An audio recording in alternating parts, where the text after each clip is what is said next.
the first day of spring 2025. Another windy day in North Dakota, but I got the bicycle out. I've been busy the last several days, so it is nice to get back on Wilbury. I'm about halfway through my ride and it's just springtime weather. Now that I'm up here, I stopped. I got to take off some of these layers. I'm getting a little heated up, but while I'm taking this off, take a look at this question. This is another question I get asked quite a bit. This was all from some online back and forth conversation I was having. People ask this all the time, and I feel like this is an obstacle for people. Something like this will stop people from doing the type of stuff that I'm doing. Okay, check this out.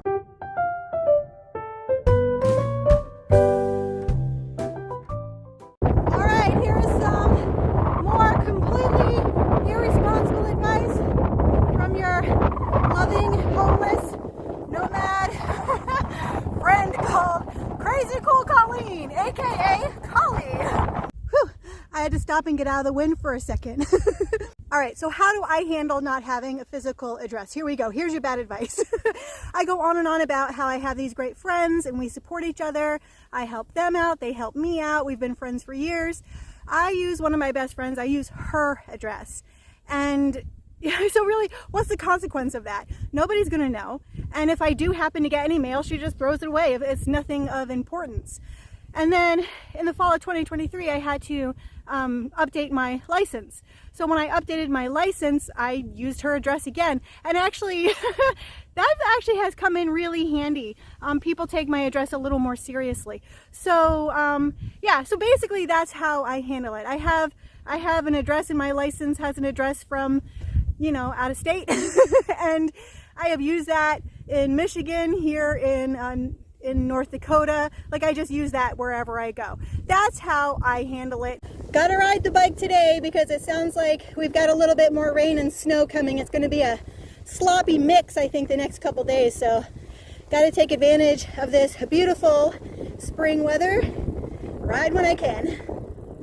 The only piece of mail I have delivered at my friend's house that is of any consequence are my W-2s, and that's actually what I'm working on right now. I had jobs here in North Dakota, in Michigan, and in Colorado last year, so I'm figuring that all now. That's kind of a downside to this homeless nomad traveling around the country thing. Taxes, pain in the butt. I've been hoping Trump will dismantle the IRS, but I don't think that's gonna happen. I feel like people will let that silly little thing, that silly little obstacle, stop them for achieving the homeless dream.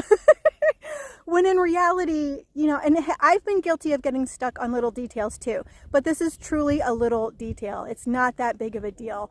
And that's what this whole thing is about, is overcoming those little obstacles and just keep moving forward. So there you go, take it or leave it. There's my bad advice of the day.